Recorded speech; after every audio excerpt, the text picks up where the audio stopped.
Media आणि social मीडियाच्या माध्यमातून किंवा त्यांचा दुरुपयोग करून आपण असं म्हणूयात, वंचित विरोधी एक वातावरण बनवण्याचा जो एक प्रयत्न होतोय, एक वंचित विरोधी नॅरेटिव्ह सेट करण्याचा जो एक प्रयत्न होतोय, अशा काळामध्ये वंचित बहुजन आघाडीचे समर्थक मतदार जे वंचित बहुजन आघाडीचं राजकारण पुढे घेऊन जाऊ इच्छितात, अशा सगळ्यांना काळजी वाटणं अतिशय स्वाभाविक आहे। आणि ती काळजी व्यक्त होत असताना वस्तुस्थिती काय आहे ती आपण आपल्या समर्थकांना सांगितली पाहिजे। पक्षाच्या कार्यकर्त्यांना, पदाधिकाऱ्यांना तर ती माहिती असते, मात्र जो मतदार आहे त्या मतदारापर्यंत ही वस्तुस्थिती पोहोचणं अतिशय गरजेची असते। त्यामुळे आपण तो सगळा जो काही सध्या सुरू असलेला भाग आहे, ज्या काही चर्चा मवियाच्या घटक पक्षांसोबत आणि नेत्यांसोबत सुरू आहे आणि काही काय म्हणता येईल त्यांना बेरोजगार पेड पत्रकार जे आहेत किंवा काही रोजगार प्राप्त असलेले विकल्या गेलेले काही पत्रकार आहेत, काही मीडिया हाऊसेस आहे, यांच्या माध्यमातून जो एक वंचितच्या विरोधातला एक नॅरेटिव्ह सेट करण्याचं काम केलं जातंय, त्याचाही थोडासा खुलासा करणं किंवा त्याचाही समाचार घेणं हाही उद्देश अर्थात आजच्या आपल्या या फेसबुक लाईव्हचा आणि इंस्टाग्राम लाईव्हचा आहे। तर सुरुवात आपण करूयात या चर्चेला। फार मागे न जाता 30 ऑगस्ट आणि 1 सप्टेंबर या 2 दिवसाच्या इंडिया अलायन्सच्या बैठकीपासून आपण सुरुवात करू। मुंबईमध्ये ही बैठक झाली होती आणि या बैठकीच्या वेळेला बैठकीच्या आधी किंबहुना बऱ्याचदा बाळासाहेबांकडनं हे जाहीर सांगण्यात आलं होतं, पक्षाच्या विविध नेत्यांकडनं हे जाहीर सांगण्यात आलं होतं की आम्ही इंडिया अलायन्सचा भाग होऊ इच्छितो।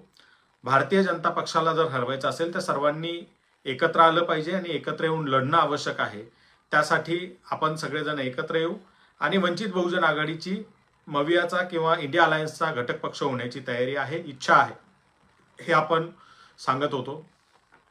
मात्र ज्यावेळेला मुंबईमध्ये ती बैठक होत होती, ती बैठक घोषित झाली, त्याही वेळेला माध्यमांनी मवियाच्या नेत्यांना हे प्रश्न विचारले, बैठक सुरू असतानाही विचारले की वंचित बहुजन आघाडीला असं इन्व्हिटेशन दिलंय का किंवा त्यांना बोलवलंय का। तर त्यावरती काँग्रेसमधल्या नेत्यांचे अतिशय वेगळे वेगळे आणि चमत्कारिक उत्तर आपण ऐकली होती। अनेकांचा म्हणजे प्रत्येक नेत्याचा एक वेगळा पर्स्पेक्टिव्ह होता, वेगळं उत्तर होतं। त्यातलं एक तुमच्या कदाचित लक्षात राहिलेलं उत्तर असेल, विजय वडेट्टीवार यांनी सांगितलं होतं माध्यमांशी बोलताना की इंडिया अलायन्सच्या बैठकीचं निमंत्रण द्यायला, कुणालाही द्यायला, ती काय सत्यनारायणाची पूजा आहे का। हा ऑगस्ट 30 आणि सप्टेंबर 1 या 2 दिवसाच्या बैठकी संदर्भातला मी तुम्हाला किस्सा सांगतोय आणि त्यावेळीच्या काँग्रेसच्या नेत्यांचा हा ॲटिट्यूड आणि अप्रोच होता वंचित बहुजन आघाडीबद्दल, बाळासाहेब आंबेडकरांबद्दल। तरी सुद्धा वंचित बहुजन आघाडी ही भाजपला हरवण्यासाठी आपण सगळ्यांनी एकत्र आलं पाहिजे या मुद्द्यावरती ठाम होती आणि प्रयत्न करत राहिले की आपण इंडिया अलायन्सचा घटक पक्ष झालं पाहिजे। त्यासाठी आम्ही 1 सप्टेंबरला आमचे पक्षाचे प्रवक्ते प्रियदर्शी तेलंग यांनी मल्लिकार्जुन खरगे यांना एक पत्र लिहिलं आणि त्या पत्रामध्ये स्पष्ट असं लिहिलं की आम्हाला इंडिया अलायन्सच्या बैठकीचं निमंत्रण देण्यात आलेलं नाही, मात्र आम्ही इंडिया अलायन्सचा घटक पक्ष होऊ इच्छितो याची वारंवार आम्ही इच्छा व्यक्त केलेली आहे आणि आम्हाला निमंत्रण नसताना माध्यमांमधून खोट्या बातम्या पेरण्यात येत आहेत की आम्हाला निमंत्रण दिलंय। तर असं करण्यापेक्षा, खोट्या बातम्या पेरण्यात एनर्जी घालण्यापेक्षा आम्हाला अधिकृत निमंत्रण पाठवा आणि आमचा समावेश इंडिया अलायन्समध्ये करून घ्या। हे पत्र आजही आपल्या ट्विटरवरती आहे, फेसबुकवर आहे। इथून ही सगळी गोष्ट सुरू होते। त्यानंतर सातत्याने वेगवेगळी विधानं केली जातात। मग आम्हाला वंचित बहुजन आघाडी हा मवियाचा भाग आहे आणि ते येतील आणि मग संविधान वाचवण्यासाठी ते आमच्या सोबत राहतील वगैरे अशी सगळी विधानं ही मवियातल्या घटक पक्षांच्या नेत्यांची आपण पाहत राहिलो। पुढे मवियाच्या 3 घटक पक्षांमध्ये गेल्या 2.5 वर्षामध्ये 48 जागांची जागा वाटपा संदर्भात चर्चा सुरू आहे किंवा कोण कुठे लढावं, कसं लढावं या संदर्भातली चर्चा सुरू आहे आणि या चर्चेच्या संदर्भात काहीतरी खुलासा होईल किंवा कळेल आपल्याला यांनी काय सीट शेअरिंग केलंय अशी आम्ही अपेक्षा बाळगून होतो। मात्र या सगळ्या प्रकारामध्ये ज्या वेळेला आपल्या सगळ्या समर्थकांनी वेगवेगळ्या माध्यमातून आवाज उठवला किंवा ही इच्छा व्यक्त केली आणि एक प्रेशर बिल्ड केलं की वंचित बहुजन आघाडी ही महाविकास आघाडीमध्ये आली पाहिजे, त्यावेळेला आम्हाला इन्व्हिटेशन दिलं गेलं आणि पहिल्यांदा आम्हाला जानेवारीमध्ये त्या बैठकीला बोलवलं गेलं। तोपर्यंत आपल्याला कुठल्याही महाविकास आघाडीच्या किंवा इंडिया अलायन्सच्या बैठकीचं निमंत्रण नव्हतं. आपल्याला त्या प्रक्रियेत सामावून घेतलं गेलं नाही. इंडिया अलायन्समध्ये तर अद्यापही नाही, मात्र महाविकास आघाडीच्या सुद्धा नेत्यांच्या ज्या बैठका महाराष्ट्रात होत राहिल्या त्यात कुठेही आपला समावेश नव्हता. आता ह्या सगळ्या याच्यामध्ये ज्या वेळेला आपल्याला बैठकीला बोलवल्या गेलं, तिथून पुढच्या ज्या काही चर्चा सुरू झाल्या त्या सगळ्या सुरू असताना आमच्या एक गोष्ट लक्षात आली होती, किंवा त्याच्या आधी एक गोष्ट लक्षात आली होती, की महाविकास आघाडीच्या जागा वाटपासंदर्भात काय तोडगा काढावा किंवा काय पद्धतीने फॉर्म्युला ठरवावा, कदाचित हे ठरत नसेल आणि त्यामुळेच हे बाहेर माध्यमांमध्ये काही सांगत असले तरी स्पष्ट चित्र काही बाहेर येत नाहीये असं सगळं दिसत असताना औरंगाबाद येथे वंचित बहुजन आघाडीची जी राज्य कार्यकारिणीची बैठक झाली होती, त्या राज्य कार्यकारिणीच्या बैठकीत आम्ही चर्चा केली आणि एक फॉर्म्युला आम्ही महाविकास आघाडीला प्रस्तावित केला होता. आम्ही प्रस्ताव दिला होता की जर महाविकास आघाडीमध्ये जागा वाटपाचा मुद्द्याचा काही अडचण असेल तर त्या चर्चेला तोंड फोडण्यासाठी म्हणून आपण एक 4 पक्षांनी 12-12 जागा समान वाटून घ्यावात, या पद्धतीचा एक फॉर्म्युला, एक प्रस्ताव आपण त्यांना लेखी पाठवला होता. त्यामागचं लॉजिक असं होतं की महाराष्ट्रात 2 पक्ष हे फुटलेले आहेत, ते निम्मे पक्ष फुटून भाजप सोबत गेलेले आहेत. एक शरद पवारांचा राष्ट्रवादी आणि दुसरा उद्धव ठाकरेंचा शिवसेना, हे 2 पक्ष फुटलेत. तिसरा पक्ष काँग्रेस, तर काँग्रेसचा केवळ 1 खासदार निवडून आलेला होता, बाळू धानोरकर. दुर्दैवाने त्यांचं निधन झालं आणि आता काँग्रेसकडे एकही खासदार नाही, काँग्रेस सुद्धा शून्यावर आलेली आहे, त्या पक्षाची ताकद कमी झालेली आहे. या पार्श्वभूमीवर 2019 पासून सातत्याने रस्त्यावरची लढाई वंचित बहुजन आघाडी लढत आहे, पक्ष संघटनेची बांधणी करत आहे आणि त्या पार्श्वभूमीवर वंचित बहुजन आघाडीची ताकद ही गेल्या 5 वर्षात वाढलेली आहे. लाखोच्या सभा प्रत्येक जिल्ह्यात ज्या होत आहेत त्या सभा हे त्याचं एक उदाहरण आहे की वंचित बहुजन आघाडीची ताकद काय पटीत वाढलेली आहे. त्यामुळे आम्ही सांगितलं की कोणी मोठा आहे कोणी छोटा आहे, बिग ब्रदर ॲटिट्यूड ठेवण्यापेक्षा आपण सगळे इक्वल आहोत आणि आपल्या सगळ्यांचं समान ध्येय आहेत, या मुद्द्यावरती सगळ्यांनी समसमान जागा वाटून घ्याव्यात. 12-12 जागांचा फॉर्म्युला आपण त्यावेळेला ठेवला होता.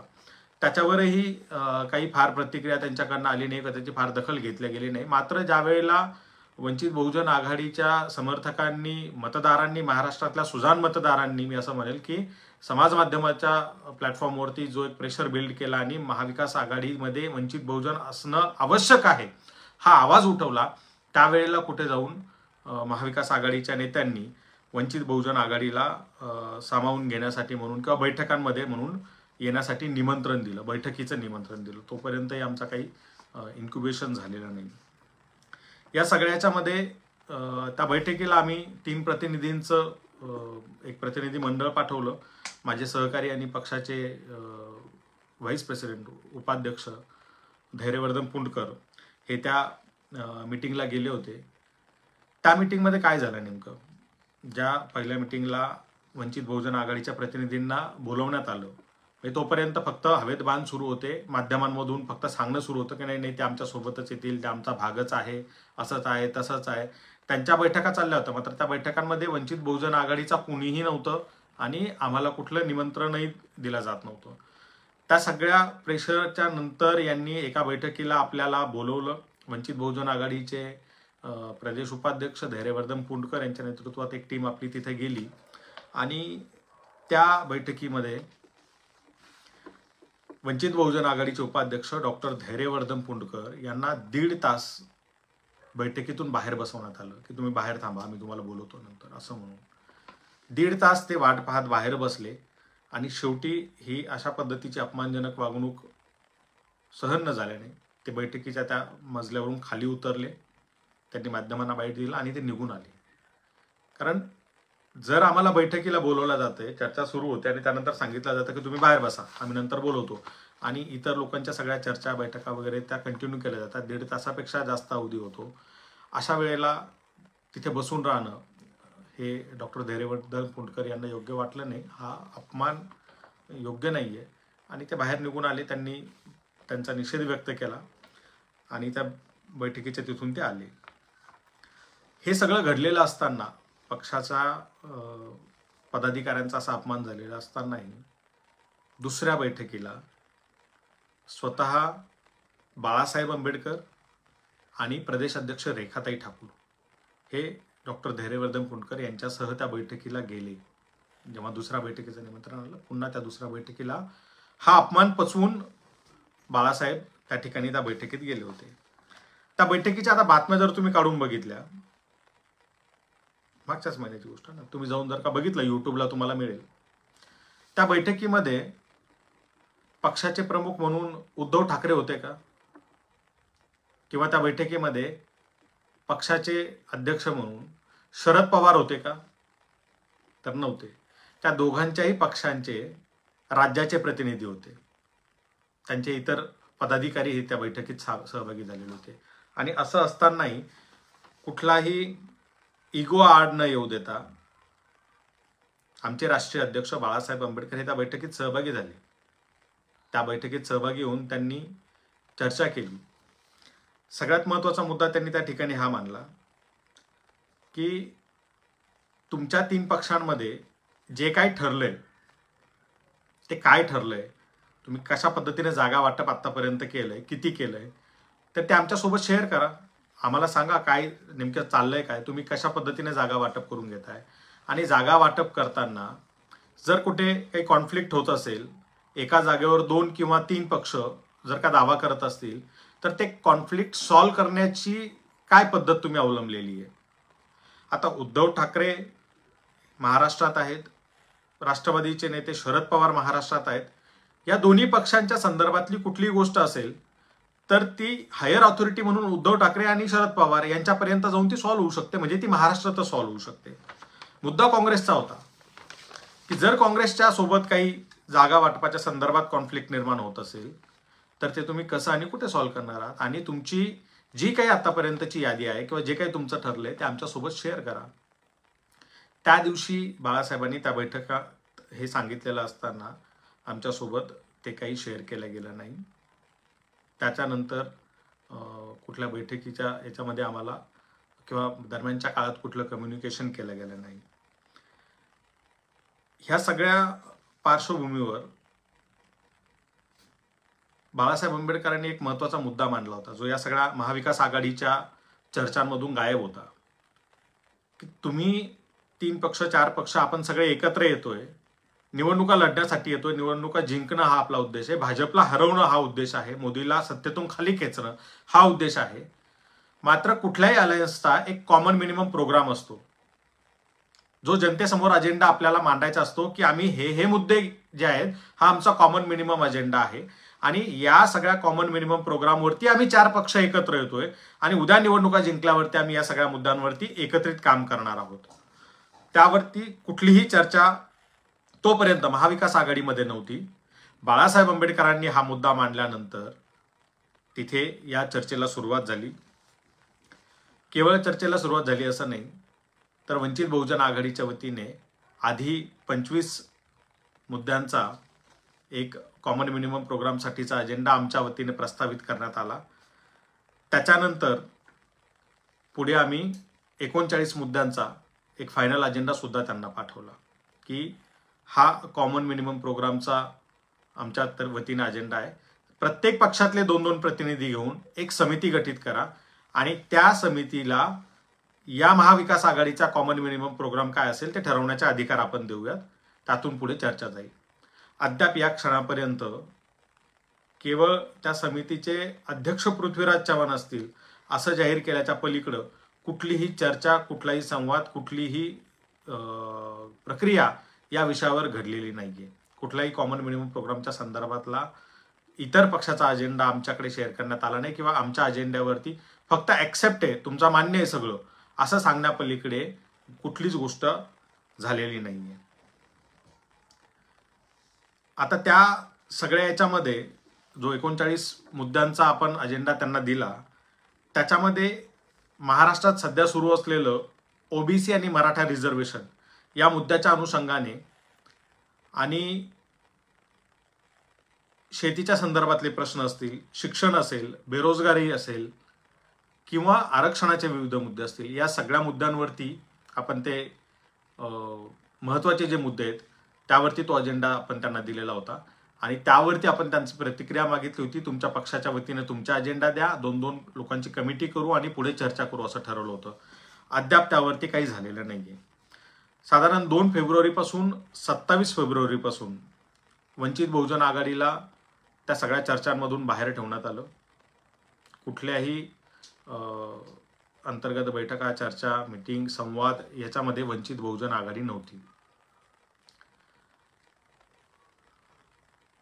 डायरेक्ट आम्हाला 27 फेब्रुवारीच्या बैठकीला इन्व्हाइट करण्यात आलं आणि ही बैठक मला वाटतं या बैठकीच्या एक साधारणतः 10-15 दिवस आधी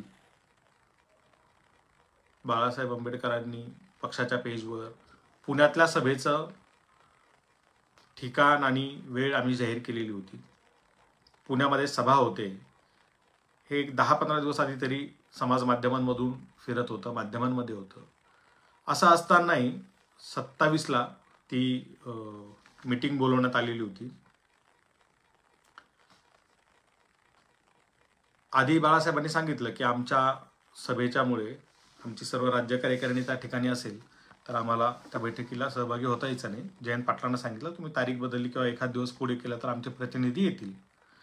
मात्र नंतर त्या बैठकीचं महत्त्व लक्षात घेऊन 10-15 दिवस आधी ठरलेला कार्यक्रम असताना आमच्या प्रतिनिधींना सभेला न थांबता बैठकीला जा असं सांगितलं आणि बाळासाहेबांनी आदेश दिल्यामुळे आमचे प्रतिनिधी हे बैठकीला गेले. त्या बैठकीमध्ये तिथे पहिल्यांदा आम्ही बाळासाहेब गेले होते त्या बैठकीमध्ये मागितलं होतं की तुम्ही काय जागा वाटप केलंय ते जर आम्हाला दिलं आणि कशा पद्धतीनं कुठल्या जागांवर किती जागांवरती कुठला पक्ष लढतोय हे जर सांगितलं तर त्यानुसार आम्हालाही ठरवायला सोपं जाईल आणि आम्हालाही तुम्हाला सांगता येईल की आपण कशा पद्धतीने एकत्र लढू शकतो आणि कशा पद्धतीने आपल्याला पुढे जाता येईल. मात्र झालं असं या सगळ्या याच्यामध्ये की त्यांनी 27 पर्यंत आम्हाला कुठलीही यादी शेअर केली नाही, कुठलीही माहिती दिली नाही आणि मग 27 तारखेला एक आम्हाला 48 जागांच्या यादी त्या ठिकाणी मागणी केल्यानंतर देण्यात आली. त्या यादीनुसार महाविकास आघाडीच्या नेत्यांनी 27 तारखेला दिलेल्या यादीनुसार 10 जागा अशा आहेत का जिथे काँग्रेस आणि शिवसेनेचं कॉन्फ्लिक्ट आहे. हे दोन्ही पक्ष त्या 10 जागांवरती दावा करतायत.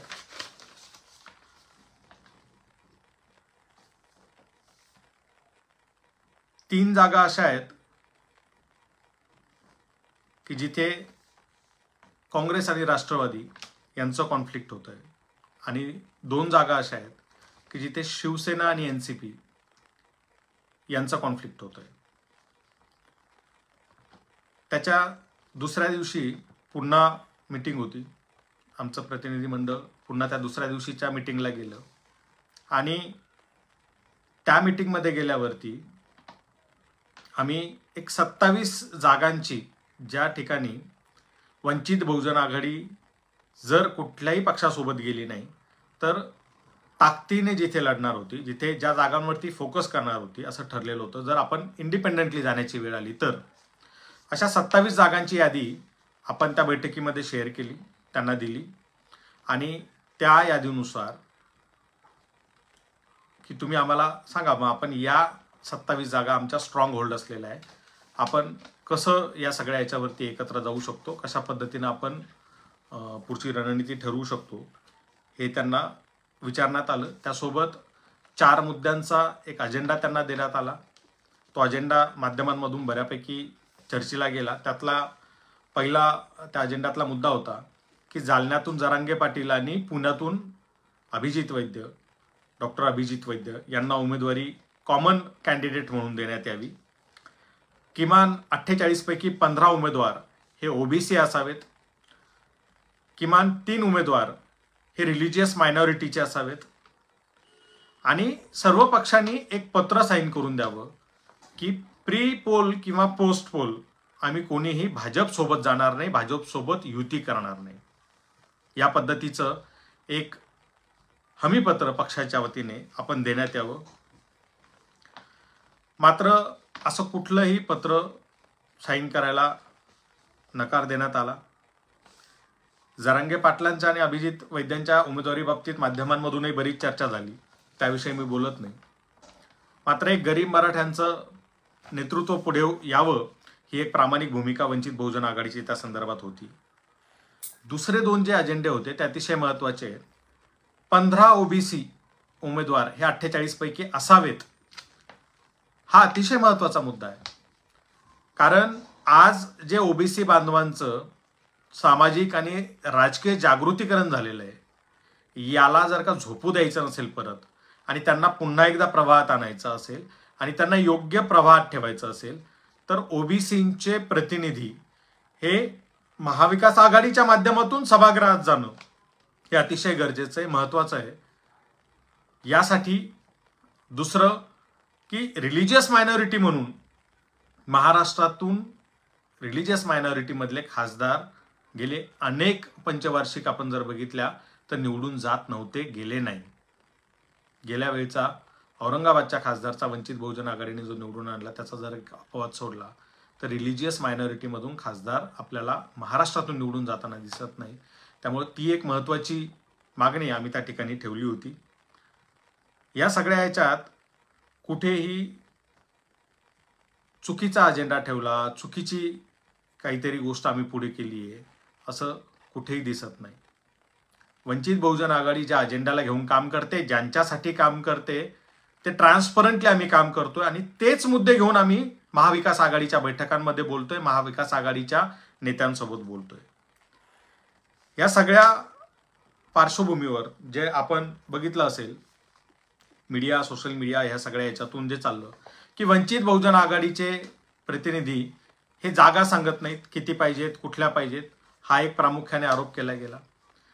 किंवा अवाजवी मागण्या किंवा अवाजवी काहीतरी वेगळेच मुद्दे काढतायत, वेगळीकडे नेत आहेत, अशा पद्धतीचे आरोप केले गेले.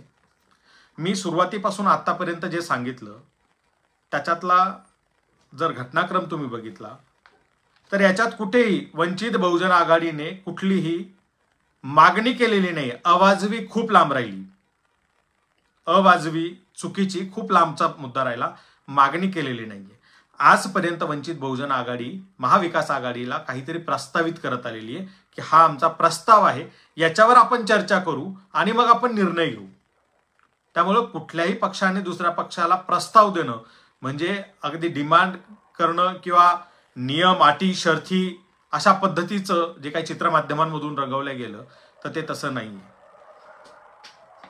जागा अनाऊन्स करण्याच्या संदर्भात किंवा जागा सांगण्याच्या संदर्भातला एक फक्त मागचा 2019चा अनुभव म्हणून मी तुम्हाला सांगतो. जे काही सध्या सुरू आहे हे ताकही फुंकून पिण्याचा प्रकार आहे. कारण आपण दुधाने पोळलेलो आहोत 2019ला.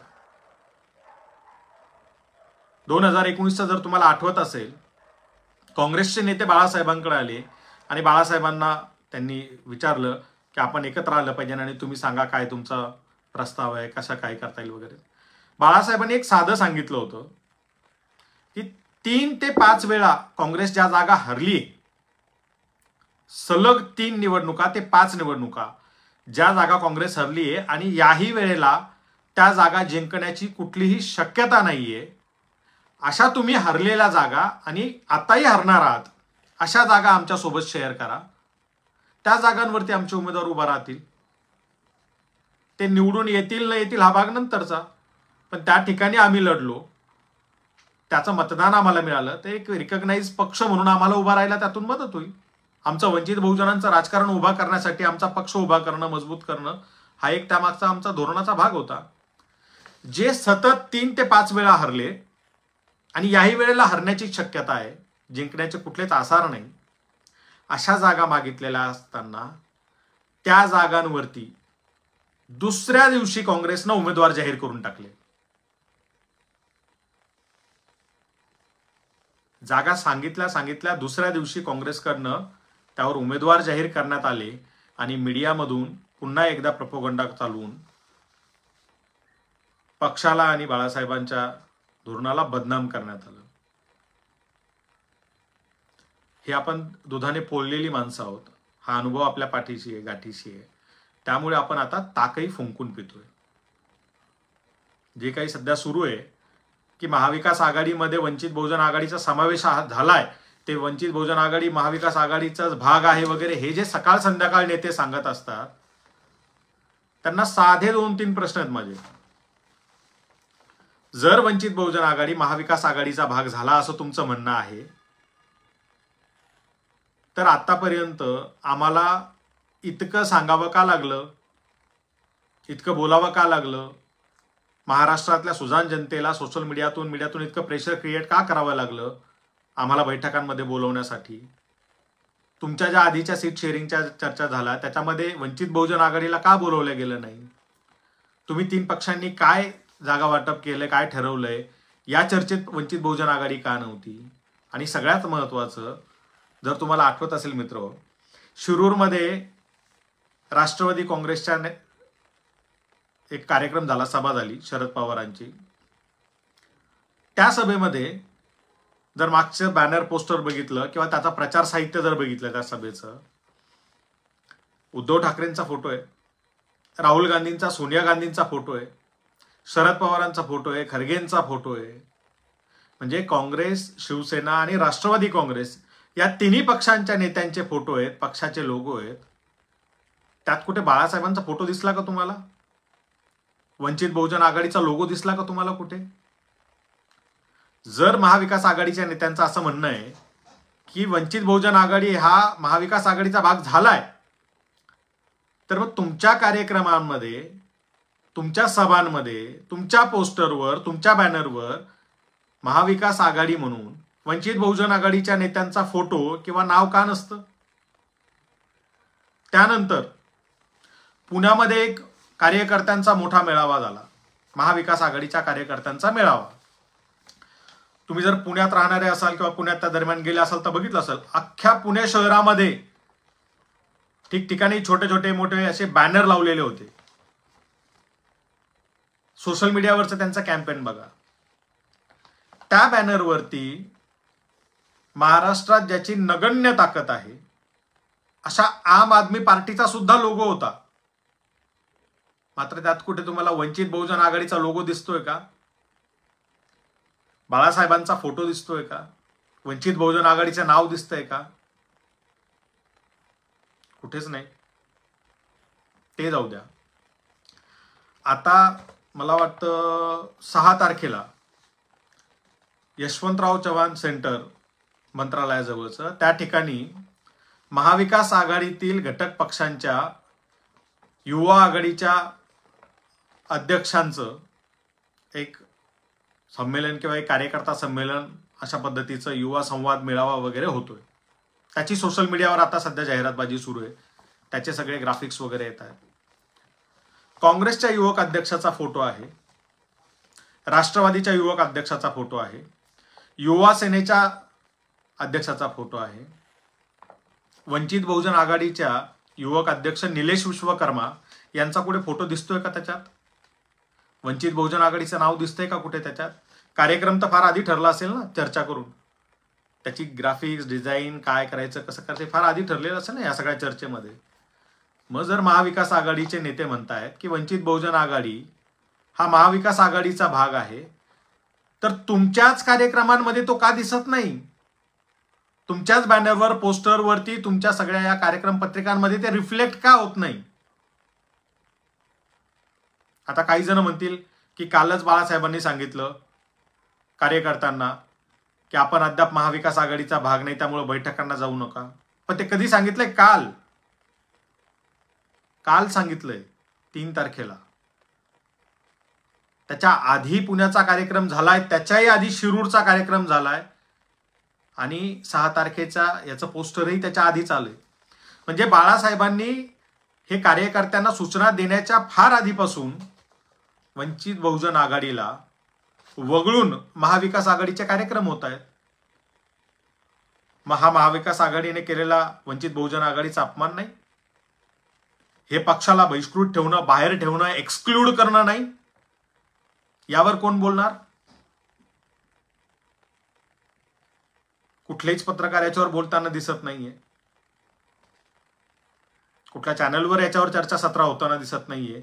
ही बातमी नाहीये कुणासाठी की महाविकास आघाडीचा कार्यक्रम आणि त्यात वंचित बहुजन आघाडीचा समावेश नाही. आयोजक तर तुम्ही होतात. हे 3 पक्ष आयोजक होते ना, या 3 पक्षांनी मिळून ते केलेलं होतं. मग का आम्हाला असं बाजूला ठेवलं गेलं? का आम्हाला वगळण्यात आलं? का समावेश केला गेला नाही त्यात? का निमंत्रण दिलं गेलं नाही त्या कार्यक्रमांचं? का बोलवलं नाही? याच्यामध्ये ते राजकीय अर्थ आहेत.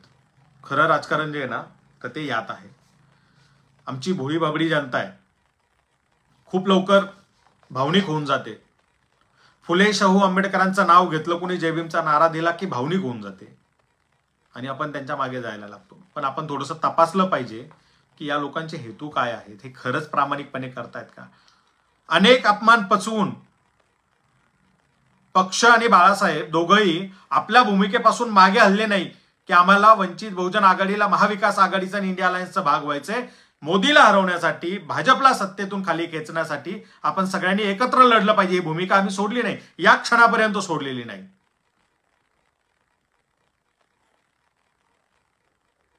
सातत्याने अपमानावरती अपमान आम्ही पचवत जातोय. का? तर आम्हाला लोकशाही वाचवायची, आम्हाला संविधान वाचवायचं, आम्हाला भाजपला हरवायचं, म्हणून एकत्र यावं ही आमची भूमिका आहे. आणि त्या भूमिकेपोटी आम्ही हे सगळं पचवत आम्ही चाललोय. मात्र काही पेड पत्रकार, रोजगार बेरोजगार असलेले, यांना सुपाऱ्या देऊन वंचित बहुजन आघाडीच्या बदनामीची मोहीम उघडल्या गेलेली आहे. सकाळ संध्याकाळ हे पत्रकार वंचित बहुजन आघाडीची बदनामी करतायत. भाजपची बी टीम असल्याचे आरोप करण्याचं काम या पेड पत्रकारांकडून सुरू झालेलं आहे. हे कुणाच्या तरी आशीर्वादानं बोलतायत. हे राजकारण आपण समजून घेतलं गेलं पाहिजे. शिवसेना जी 25 वर्ष भाजप सोबत युतीमध्ये होती, काही मुद्द्यांवर त्यांचं खटकलं, शिवसेना बाहेर पडली. काँग्रेस राष्ट्रवादी सोबत येऊन त्यांनी सत्ता स्थापन केली. भाजपने शिवसेनेला फोडलं, अर्धा पक्ष भाजप सोबत गेला, भाजप सोबत जाऊन आज तो सत्तेत बसलेला आहे. राष्ट्रवादी काँग्रेस 2014ला न मागता भाजपला बाहेरून पाठिंबा दिला. 2019ला पहिल्यांदा पहाटेचा शपथविधी झाला, तो फेल गेला.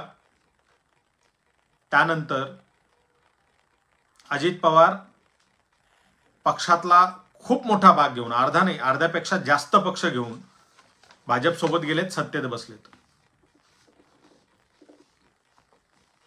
काँग्रेसचे देश पातळीवरचे तर अनेक नेते हे भाजपमध्ये गेलेले आहेत.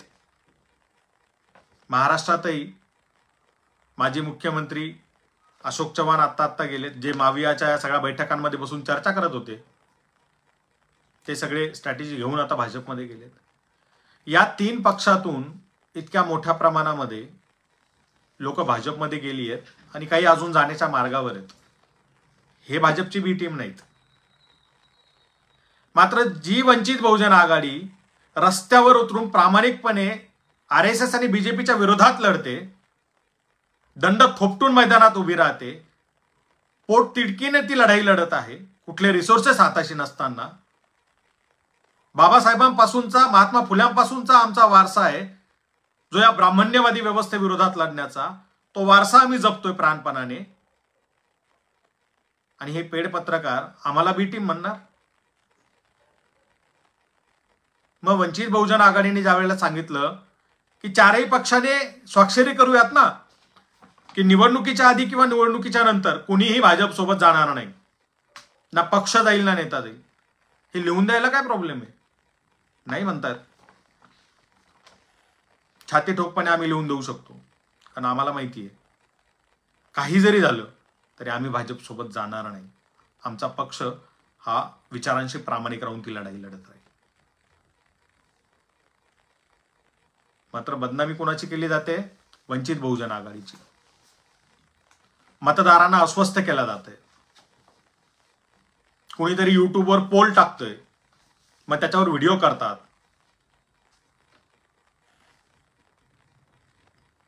अनेकांचा पोटापाण्याचा व्यवसाय झालाय वंचित बहुजन आघाडीला बदनाम करणं.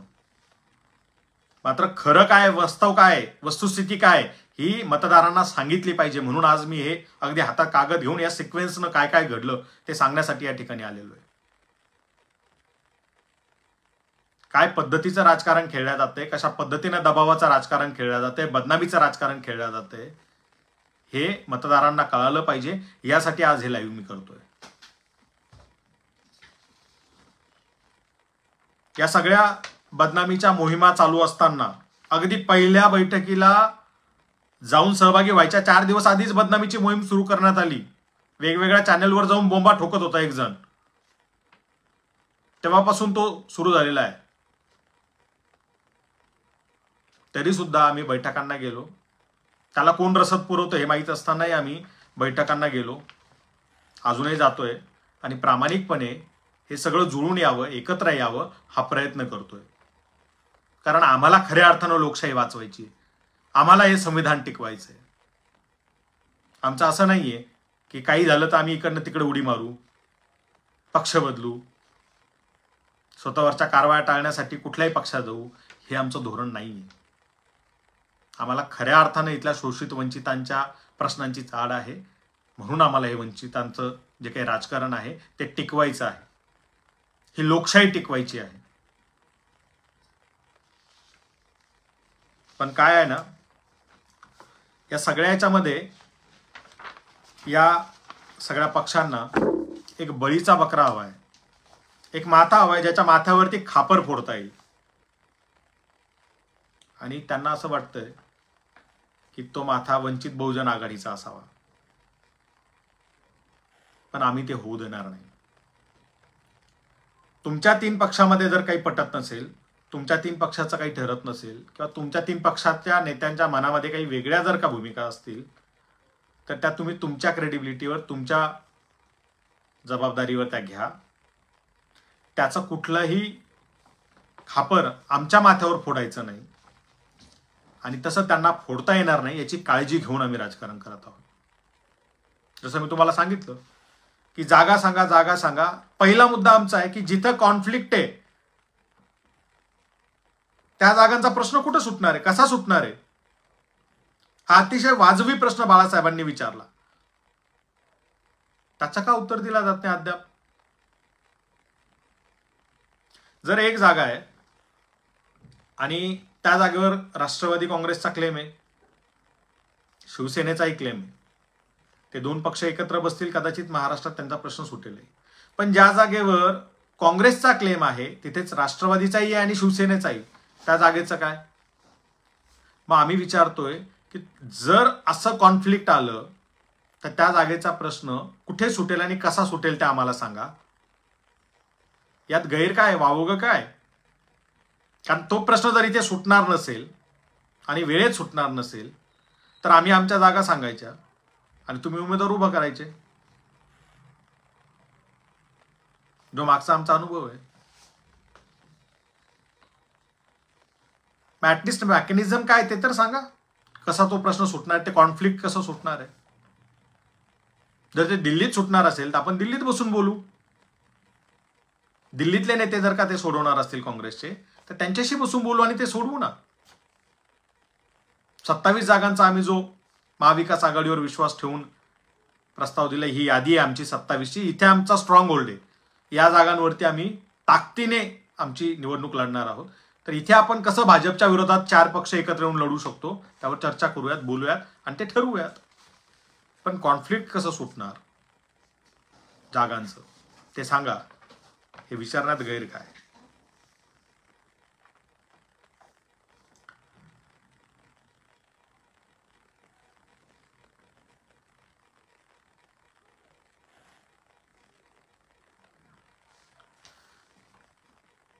बराच वेळ झालाय.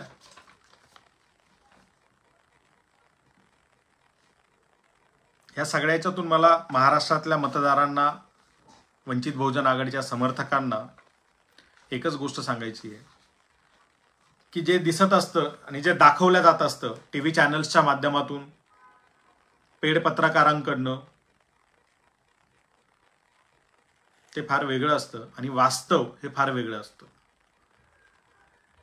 या सगळ्यामध्ये मी काही प्रामाणिक पत्रकारांचे आभार नक्कीच मानेल की ज्यांनी खऱ्या अर्थानं वंचित बहुजन आघाडीची बाजू ही त्यांच्या चॅनलवरती, त्यांच्या चर्चांमध्ये, त्यांच्या विश्लेषणामध्ये योग्य पद्धतीनं मांडली, अजूनही मांडतायत. त्यामुळे काही प्रमाणामध्ये वंचित बहुजन आघाडीचं जे वस्तुस्थितीला धरून, जमिनीला धरून जे राजकारण सुरू आहे ते जनतेपर्यंत पोहोचण्यास मदत होते. त्या सगळ्यांचे मी खरंच आभार मानेल. मात्र सर्व समर्थकांना, मतदारांना मी एक आवाहन करेल की जे आपल्याला दाखवलं जातंय टीव्ही चॅनल्सच्या चर्चांमधून, बातम्यांमधून, वर्तमानपत्रातून, ते सगळंच खरं आहे असं मानू नका. पॅनिक होऊ नका. वंचित बहुजन आघाडी हा पक्ष इथल्या वंचित बहुजनांच्या न्याय हक्कासाठी उभा राहिलेला आणि लढत असलेला पक्ष आहे. इथल्या विषमतावादी, ब्राह्मण्यवादी विचारसरणीच्या विरोधात उभा असलेला पक्ष आहे. महाराष्ट्रातला एकमेव पक्ष आणि एकमेव नेता आहे ज्याला ओबीसी समाज सुद्धा तितकाच मानतोय, गरीब मराठा समाज सुद्धा तितकाच मानतोय. जेव्हा राज्यभरामध्ये राजकीय नेत्यांना प्रवेशबंदीचे बॅनर मराठा समाजाने लावले होते, त्यावेळेला याच गरीब मराठा समाजाने केवळ एकमेव एका नेत्याच्या स्वागताचे बॅनर लावले होते. तो नेता बाळासाहेब आंबेडकर आहे. आणि हा एकमेव नेता आहे ज्याने याच कालावधीमध्ये ज्या वेळेला मराठा विरुद्ध ओबीसी असं वातावरण पेटवण्यात आलेलं होतं, तर दोन्ही समाजाच्या मंचावर जाऊन योग्य आणि रास्त भूमिका घेतलेली आहे, आजही घेत आहेत. त्यामुळे हा दोन्ही समाज बाळासाहेबांवर विश्वास ठेवतोय. त्यामुळे हे सगळं जे काही शहाचं राजकारण सुरू आहे, त्या राजकारणात, त्या माइंड गेमच्या राजकारणामध्ये आपण बळी पडू नका. वंचित बहुजन आघाडी आणि बाळासाहेब आंबेडकर यांच्या राजकारणावर विश्वास ठेवून आपण पुढे जाणार आहोत. आणि जी काही वस्तुस्थितीला धरून जेन्युइन माहिती आहे ती पक्षाच्या सोशल हँडल्सवर, सोशल मीडियावर आम्ही सातत्याने देत असतो. बैठकांमध्ये काय घडलं काय नाही आम्ही ताबडतोब सोशल मीडियात टाकत असतो. त्याचं कारण असं आहे की आमच्या समर्थकांपर्यंत जी वस्तुस्थिती आहे, जी फॅक्ट आहे, ती गेली पाहिजे. त्यांना माहिती असलं पाहिजे की आपण काय करतोय, पक्ष काय करतोय. यासाठी हे सगळं आम्ही करत असतो. आमच्याकडे हजारो कोटीचे पॅकेज द्यायला पैसे नाही आहेत, कारण आमच्या मागे अंबानी, अदानी सारखे लोक नाही आहेत. त्यांच्यासाठी आम्ही राजकारण करत नाही. आम्ही इथल्या शोषित, वंचित, कष्टकरी लोकांसाठी राजकारण करतो आणि त्यांच्या घामाच्या, कष्टाच्या पैशावरती आमचा पक्ष चालतो. त्यामुळे असले माध्यमं विकत घेण्यासारखे प्रकार आमच्याकडे होत नाही. त्यामुळे सोशल मीडियाच्या माध्यमातून जो काही आमचा आवाज पोहोचतोय तो आवाज आम्ही पोहोचवण्याचा प्रयत्न करतोय. आणि बाळासाहेब आंबेडकरांसारखा मुत्सद्दी नेता, अतिशय प्रामाणिक आणि दूरदृष्टीचा नेता, सर्व समाजाला सोबत घेऊन चालणारा नेता आपल्याला लाभलाय. या गोष्टीचा आपण सगळ्यांनी खरंच स्वतःला भाग्यवान, नशीबवान समजलं पाहिजे. नशीब वगैरे मी मानत नाही, मात्र आता त्याला दुसरा पर्यायी शब्द मला सुचत नाही या ठिकाणी काय मानावा. त्यामुळे अशा वेळेला आपल्या सगळ्यांचं कर्तव्य आहे की जसं आपण सगळ्यांनी एक प्रेशर क्रिएट केलं आणि महाविकास आघाडीच्या बैठकांमध्ये वंचित बहुजन आघाडीला बोलवावं लागलं नाईलाजाने त्यांना, त्याच पद्धतीचा प्रेशर, त्याच पद्धतीचा दबाव आपल्या सगळ्या मतदारांना, सगळ्या समर्थकांना कायम ठेवायचा आहे. आणि ही युती सुद्धा टिकली पाहिजे. महाविकास आघाडीमध्ये वंचित बहुजन आघाडीचा समावेश सन्मानपूर्वक आणि योग्य पद्धतीने झाला पाहिजे. कुठेही वंचित बहुजन आघाडीला कुरघोडीच्या राजकारणाचं बळी ठरवण्याचा प्रयत्न होणार नाही, याची काळजी घेत आपल्याला पुढे जायचंय. जे काही अपडेट्स राहतील ते पक्षाच्या पेजवरती आपल्याला वेळोवेळी दिल्या जातील, ते बघा. आणि कुठल्याही चुकीच्या अपप्रचाराला बळी पडणार नाही आपली जनता, याची काळजी घ्या. लोकांपर्यंत हे वास्तव पोहोचवा. लोकांनी अक्षरशः सुपाऱ्या घेऊन सकाळ संध्याकाळ दुकानं खोलल्यासारखे वंचित बहुजन आघाडीला आणि बाळासाहेबांना बदनाम करण्याचं काम काही जण करतायत. अर्थातच योग्य वेळी त्यांचाही हिशोब केला जाईल. त्यांच्याही बाबतीत जे काही आहे ते खुलासे आम्ही योग्य वेळेला करूच.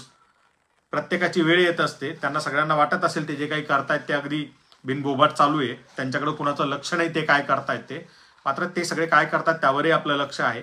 आणू योग्य वेळेला तेही पुढे आणू. मात्र तोपर्यंत पक्षाचं जे काही आज राजकारण सुरू आहे ते अतिशय योग्य दिशेने, योग्य प्रकारे सुरू आहे. कुठेही वंचित बहुजनांच्या राजकीय हक्काधिकाराचा बळी आपण जाऊ देणार नाही, कुणालाही तो घेऊ देणार नाही. आणि ताकदीने भारतीय जनता पक्ष आणि RSSची जी काही सत्ता आहे ती उलथवून टाकण्यासाठी आपण लढू. इतका शब्द या ठिकाणी देतो आणि थांबतो. धन्यवाद. जय भीम.